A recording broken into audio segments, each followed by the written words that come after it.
대통령이 여러분들에게 신년 메시지를 드리려고 이거를 써놓은 거를 이제 본인이 이제 낭독 못하고 인사말도 못하고 지금 일단 들어가서 이거를 변호사들이 이거를 이 국민에게 드리는 글 친서를 이제 올렸어요. 자, 요거를 제가 여러분 보기 쉽게 텍스트로 여기다 만들었습니다.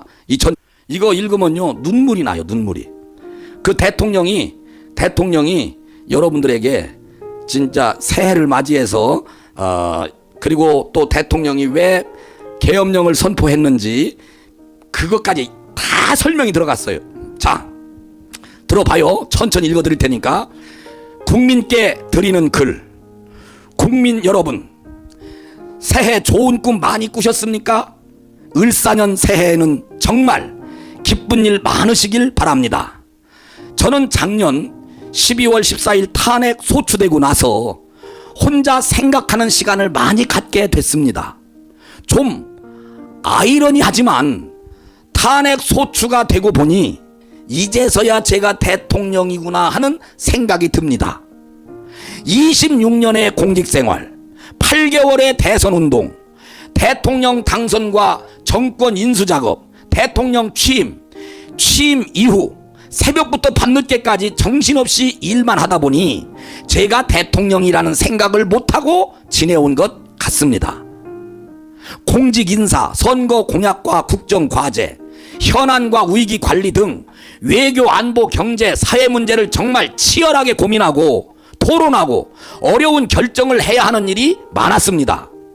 저는 학창 시절부터 능력은 노력이라는 생각을 가지고 살아왔기에 무조건 열심히 치열하게 일해왔습니다. 대통령답게 권위도 갖고 휴식도 취하며 하라고 조언하는 분도 많이 계셨지만 취임 이후 나라 안팎의 사정이 녹록지 않았습니다. 글로벌 안보 및 공급망 위기, 고물가, 고금리, 고환율의 외생적 경제 위기가 닥쳐왔습니다. 지난 정부의 포퓰리즘 정책에 따른 국가 채무의 폭발적 증가, 부동산 정책 실패에 따른 영끌 가계대출 문제, 소주성 정책에 의한 최저임금 인상 등으로 자영업자와 소상공인, 중소기업의 경영 악화와 대출금 문제 등은 경제 위기를 극복해 나가는데 어려움을 더하였습니다. 하지만 국민 여러분께서 어려운 여건에도 저와 정부를 믿고 따라주신 덕분에 차근차근 현안과 위기를 풀어갈 수 있었습니다. 징벌적 과세 정책을 폐기하고 시장 원리에 충실하게 부동산 정책을 펴온 결과 주택 가격을 안정적으로 관리하고 글로벌 중추국과 외교와 경제를 연결하여 해외 시장을 개척하고 수출에 노력한 결과 지난해에 역대 최대 수출 실적을 달성하고 우리보다 인구가 2.5배 많은 일본을 거의 따라갔습니다. 1인당 GDP는 지난해 일본을 추월했고요. 한미동맹의 핵 기반 업그레이드와 포괄적 전략 동맹 강화, 그리고 한일 관계 정상화를 통한 한미일 3국 협력 체계는 우리 경제의 대외 신인도를 든든하게 뒷받침해 주었습니다. 요새는 안보와 경제 그리고 사회 개혁을 위해 이리 뛰고 저리 뛴 지난 2년 반의 시간이 파노라마처럼 스쳐갑니다. 좀 더 현명하게 더 경청하면서 잘 했어야 했는데 하는 후회도 많이 듭니다. 지난 대선 기간 그리고 취임 후 2년 반의 시간을 돌이켜보면 부족한 저를 믿고 응원해 주신 국민 한 분 한 분의 얼굴이 떠오르고 지친 몸을 끌고 새벽 일을 시작하시는 분들, 추운 아침 미래를 준비하기 위해 책가방을 둘러매고 나가는 학생들, 어려운 여건에서 아프고 불편한 몸으로 고생하시는 분들 생각이 많이 납니다. 찾아뵙고 도움을 드리지 못해 안타까운 마음입니다. 부지런히 돌아다니고 일하다가 이렇게 직무정지 상태에서 비로소 내가 대통령이었구나 라는 생각을 하게 되는 것은 이러한 안타까움 때문이 아닌가 싶습니다. 이번 직무정지가 저의 공직생활에서 4번째 직무정지입니다. 검사로서 한 차례, 검찰총장으로서 2차례, 모두 3차례의 직무정지를 받았습니다.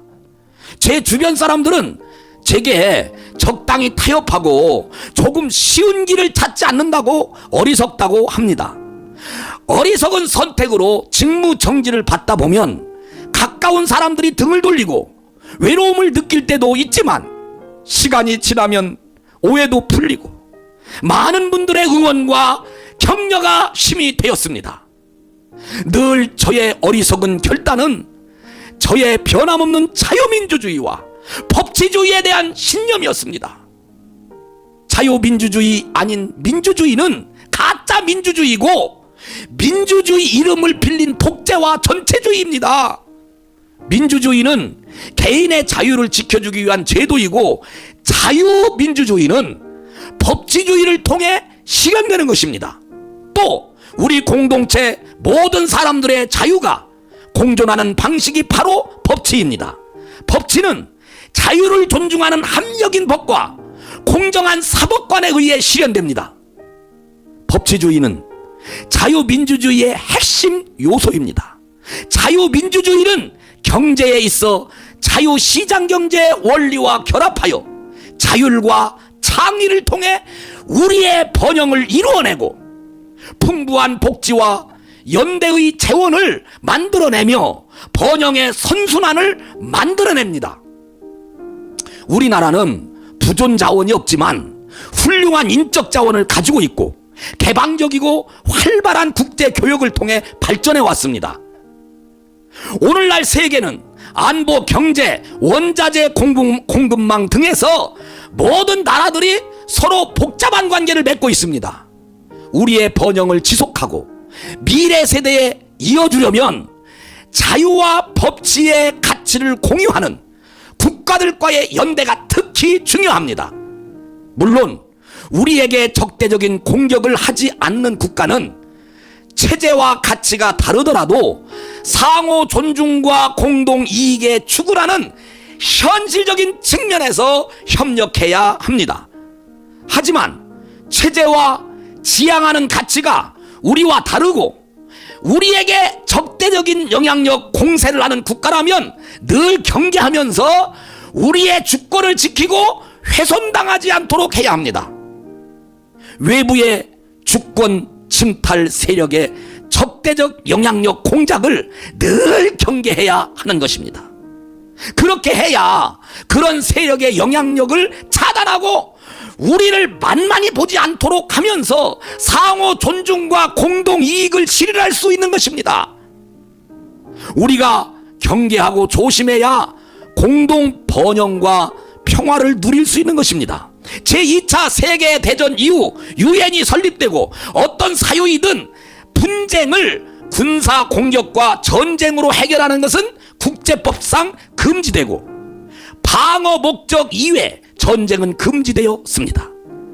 총칼로서 피를 흘리는 군사 공격과 전쟁 도발은 국제법상 금지되었으므로 강대국이라 하더라도 외교상 큰 부담으로 작용하게 되어 총칼을 쓰지 않는 회색지대 전술이 널리 사용되게 된 것입니다. 허위 선동의 심리전, 정치인 매수와 선거 개입 등의 정치전, 디지털 시스템을 공격하는 사이버전, 군사적 시위와 위협을 보태어 시연하는 하이브리드 전술이 널리 쓰이게 된 것입니다. 국가 기밀 정보와 핵심 산업기술 정보의 탈취와 같은 정보전도 하이브리드 전에 포함됩니다. 그래서 현대적 신흥 안보는 군사 정치 안보를 넘어서 경제 안보, 보건 환경 안보, 에너지 식량 안보, 첨단 기술 안보, 사이버 안보, 재난 안보 등 매우 포괄적이고 다양합니다. 군사 정치 안보는 정치 보호, 보안과 각종 영향력 공작 차단을 포함합니다. 군사 도발과 전쟁은 상대국의 주권을 침탈하는 정치 행위인데 국제법이 금지하는 군사 도발과 전쟁을 하지 않고 공격과 책임 주체도 뚜렷이 드러나지 않는 다양한 회색지대, 하이브리드 전을 주권 침탈의 수단으로 사용하는 것입니다. 특히 권위주의 독재국가, 전체주의 국가는 체제 유지를 위해 주변국을 비롯한 많은 국가들을 속국 내지 영향권 하에 두려고 하고 있습니다. 국내 정치 세력 가운데 외부의 주권 침탈 세력과 손을 잡으면 이들의 영향력 공작에 도움을 받아 정치 권력을 획득하는 데 유리합니다. 그러나 공짜는 없습니다. 우리의 핵심 국익을 내줘야 합니다.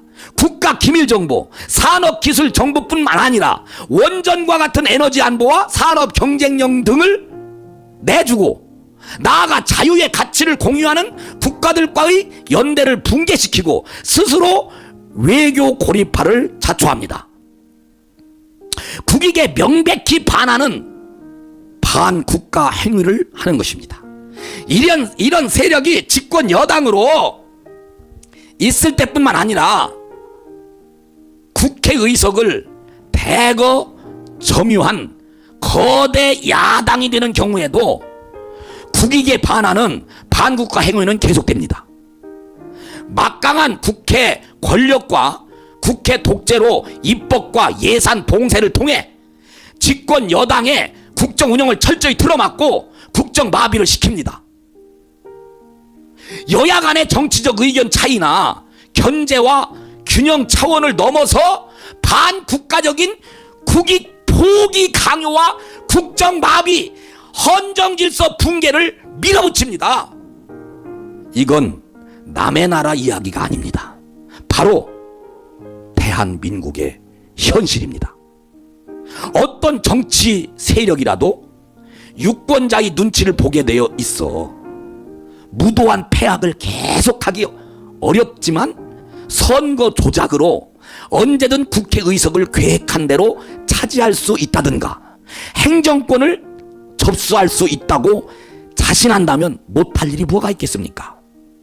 우리나라 선거에서 부정선거의 증거는 너무나 많습니다.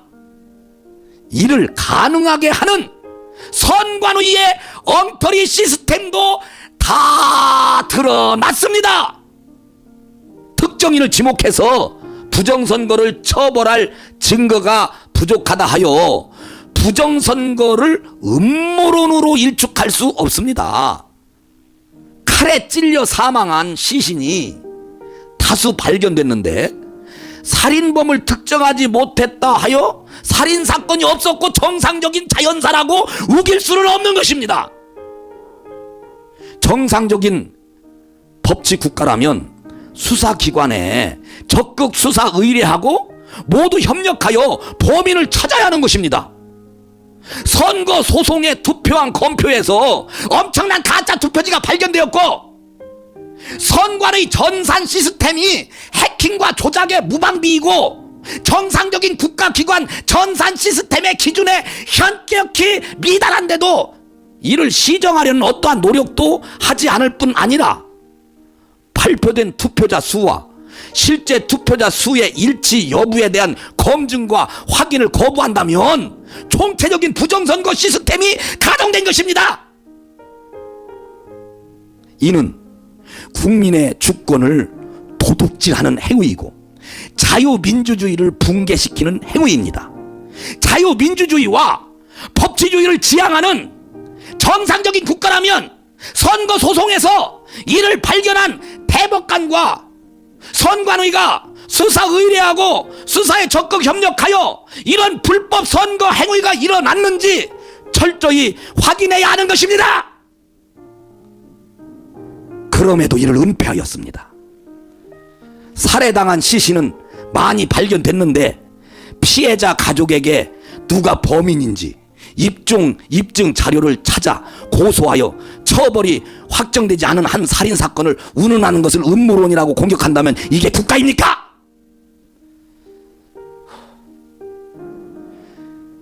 디지털 시스템과 가짜 투표지 투입 등으로 이루어지는 부정선거 시스템은 한 국가의 경험 없는 정치 세력이 혼자 독자적으로 시도하고 추진할 수 있는 일이 아닙니다.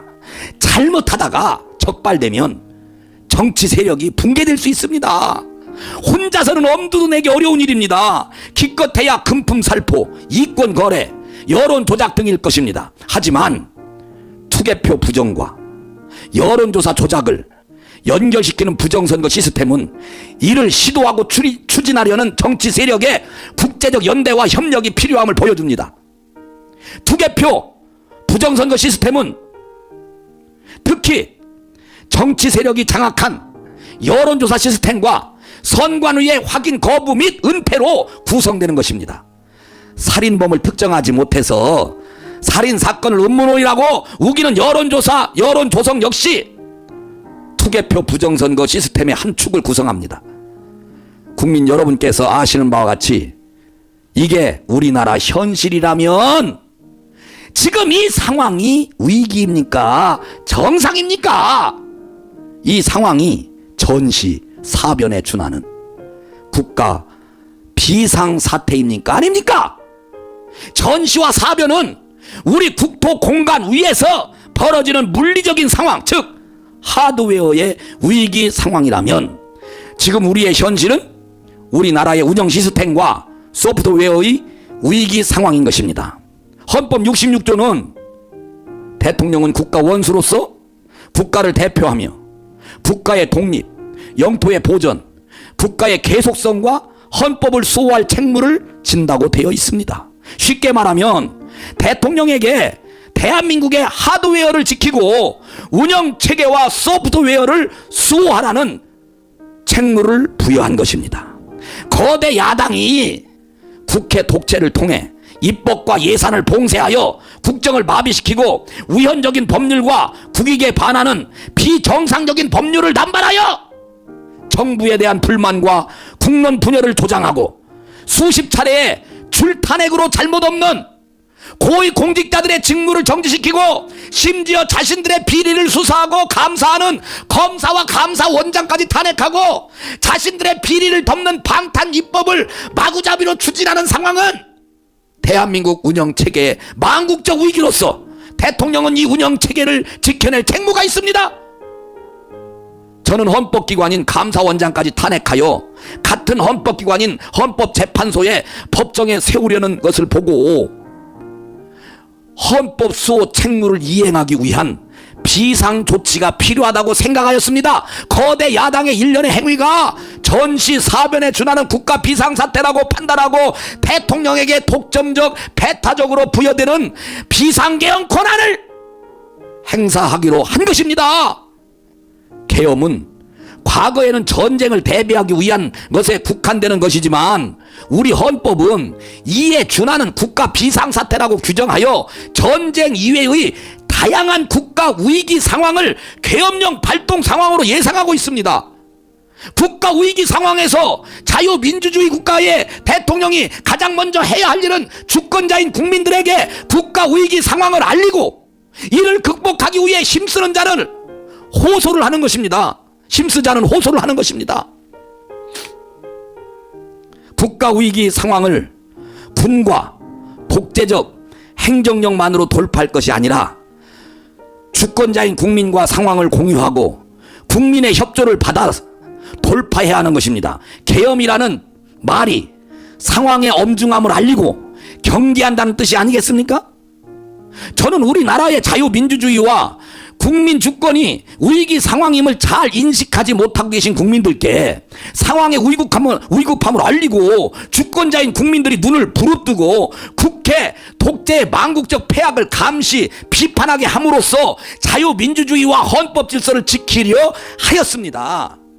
그래서 국방부 장관에게 국회 독재를 알리고 질서 유지를 하기 위해 그리고 부정선거 가동 시스템을 국민들께 제대로 알리고 진상을 파악하기 위해 필요 최소한의 병력 투입을 지시하였고 국회는 280명, 선관위에 290명의 병력이 투입된 것입니다.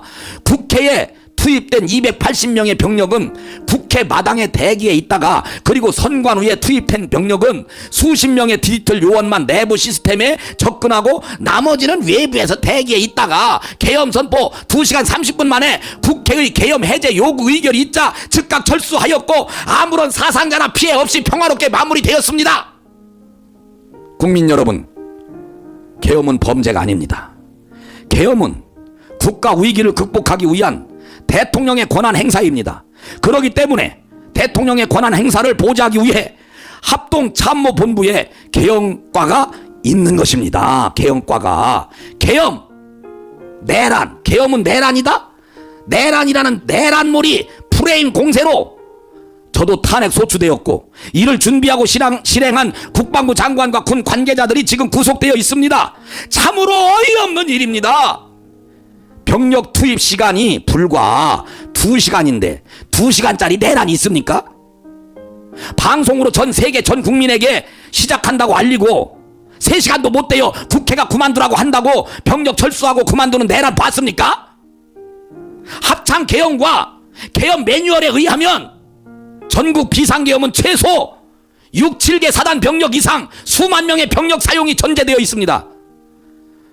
국방부 장관은 합참에서 작전부장과 작전본부장을 지낸 사람으로 이런 걸 모를 리 없습니다.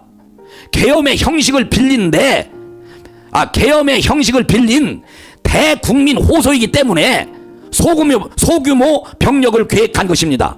국회의원과 국회 직원 등은 신분증을 확인을 거쳐서 국회 출입이 이루어졌으므로 계엄 해제 요구 결의안 심의가 신속하게 진행되었고 본관과 마당에는 수천 명의 사람들이 오히려 280명의 군을 에워싸고 있었습니다. 병력 철수 지시에 따라 군은 마당에 있던 시민들에게 공손히 인사하고 철수했습니다. 국회를 문 닫으려 한 것입니까? 아니면 폭동을 계획하기를 했습니까? 최근 야당의 탄핵 소추 관계자들이 헌법재판소에서 소추 사항 중 내란죄를 철회하였습니다. 내란죄가 도저히 성립될 수 없으니 당연히 조치를 한 것입니다. 그런데 내란몰이로 탄핵 소추를 해놓고 재판에 가서 내란을 뺀다면 사기 탄핵, 사기 소추 아닙니까? 탄핵 소추 이후에 상황을 보아도 그 오랜 세월 민주화 운동을 했다고 자부하는 정치인들이 맞나 싶습니다. 하지만 최근 많은 국민들과 청년들이 우리나라의 위기 상황을 인식하고 주권자로서 권리와 책임의식을 가지게 된 것을 보고 있으면 국민들께 국가 위기 상황을 알리고 호소하길 잘했다고 생각되고 국민들께 깊은 감사를 느끼게 됩니다. 저는 대통령에 출마할 때부터 우리나라의 대통령이라는 자리가 영광의 길이 아니라 형극의 길이라는 사실을 잘 알고 있었습니다. 하지만 이 나라의 자유민주주의를 반듯하게 세우고 자유와 법치를 외면하는 전체주의적 이권 카르텔 세력과 싸워 국민들에게 주권을 찾아드리겠다고 약속한 만큼 저 개인은 어떻게 되더라도 아무런 후회가 없습니다.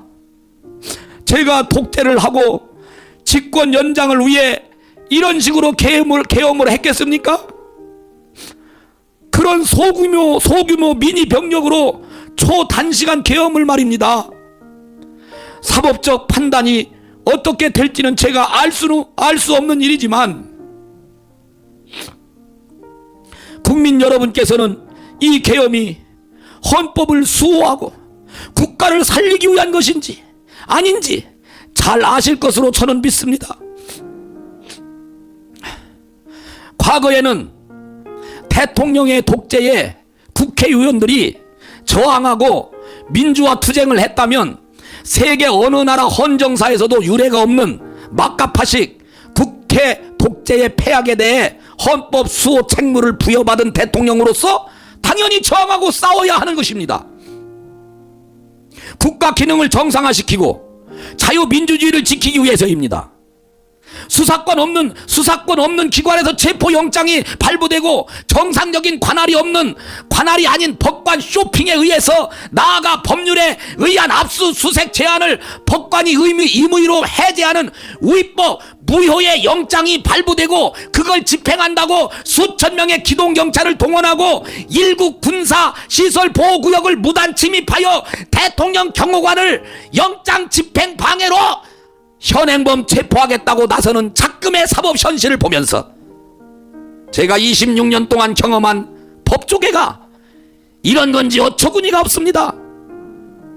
자유민주주의를 경시하는 사람들이 권력의 칼자루를 쥐면 어떤 짓을 하는지, 우리나라가 지금 심각한 망국의 위기 상황이라는 제 판단이 틀리지 않았다는 씁쓸한 확신이 들게 됩니다. 자유민주주의와 법치는 동전의 양면입니다. 자유민주주의를 실현하는 법치는 형식적 법치, 꼼수 부리는 법치가 아닙니다.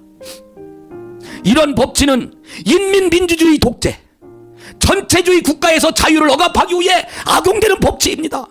법은 자유민주주의의 헌법 정신을 실현하기 위해 만들어져야 하고, 일단 만들어진 법은 다수결의 지배가 아니라 소수자 보호와 개인 권익 보호에 철저를 기해야 하는 것입니다. 우리나라 좌파 운동권도 자신들이 주류가 아닐 때는 이러한 법치주의의 보호에 기대왔지만 국회 절대 다수 의석을 차지한 다음에는 실질적 법치보다 다수결의 민주가 우선하며 법치 국가적 통제보다 민주적 통제를 앞세우고 있습니다. 저는 검찰총장 시절 민주당 정권 내 이런 무법적 폐악을 제대로 겪었습니다.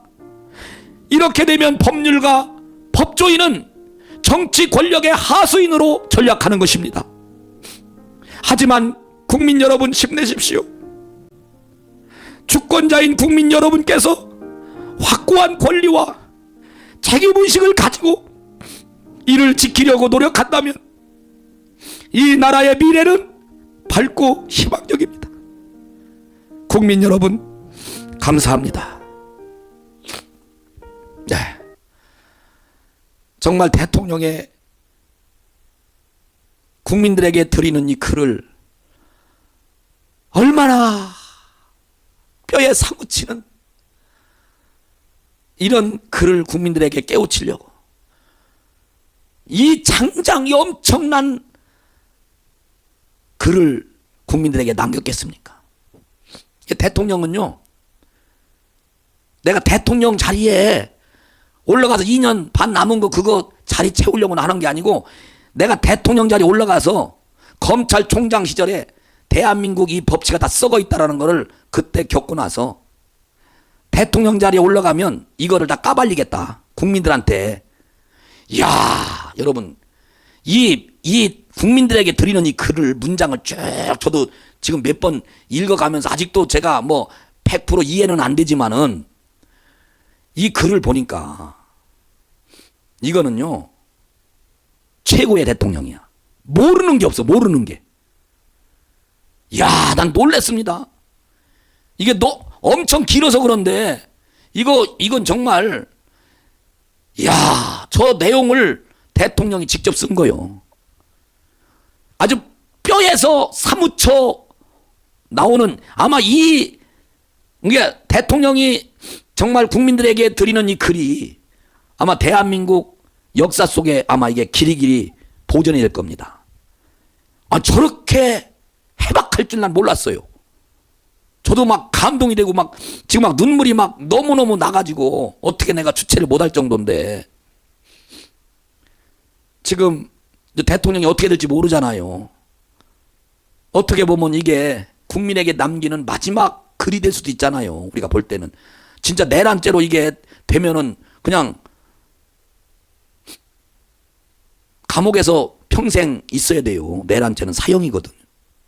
물론 그렇게 안 되겠지만은, 그러니까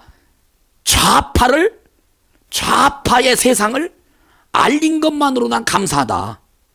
나는 대통령 아까 그거 어디 있어? 그거 아까 그거 기사 빨리빨리 그거 아니 아까 그 기사 있잖아. 좌파 알린 거 앞에 있잖아. 그거 좌파 요거 윤 대통령 내가 남은 2년 반 대통령 더해서 뭐하냐? 좌파 실체를 알게 돼 다행이다. 이야 정말 이거는요 이 말 한마디에 모든 것이 다 담아있고 근데 정치인들이 전혀 여기에 대한 반응 그리고 목사들이 이 글을 보면 뒤집어져야 되거든. 이거 설교 시간에 다 해야 되거든. 이 대통령이 보낸 글 이게 한 30분 되는데 요거 설교 시간에 모든 대형교회 목사님들 이것만 읽어도 이영훈 목사 아니라 누구 다 확 뒤집어지거든. 다른 사람이 쓴 게 아니라 대통령이 이 글을 쓰셨잖아. 나 2년 반 대통령 해서 더 뭐하냐? 나 앞으로 목사해서 더 뭐하냐? 좌파 실태나 알리고 말자 이거 아닙니까? 내가 목사로서 남은 생에 나 도나단 목사도 내가 더 살면 뭐하냐? 나 대통령이 이거 전해준 글 이거 나도 이 좌파들의 실태를 나도 오늘 정말 뜨거운 눈물로 알린 거 나 이것으로서 나는 내 사명 다했다. 이 정도로 이 내용이 대단합니다. 저는 원래 이 글을 읽을 때 내가 다 이해를 해야 되거든요. 낱말 하나까지도 다 이해를 했는데 또 거기다 내가 또 설명을 하려면 시간이 길어지니까 그래서 난 읽고 또 읽고 내 내용을 내가 완전히 습득을 해야 읽을 때도 그 문장 하나하나를 그냥 듣기만 해도 알 수 있을 정도로 제가 이렇게 한 문장 한 문장을 우리 대통령 살립시다. 이런 대통령이요. 이런 대통령의 뜻을 우리가 알았으니까 더 불같이 일어나서 우리 대통령 살리자고요. 지키자고. 예? 대형교회 목사님들 이거 대통령 국민에게 드리는 글 좀 한번 읽어보세요. 대형교회 목사님들 이것 좀 읽고 성도들한테 이 내용을 우리나라 지금 실체가 이렇다고 대통령을 해본 분이 지금 얘기를 하잖아. 그런 대형교회 목사님들이 이 글을 주일날 예배 시간에 이거를 지금 국민들에게 성도들에게 알려야 될 것 아닙니까?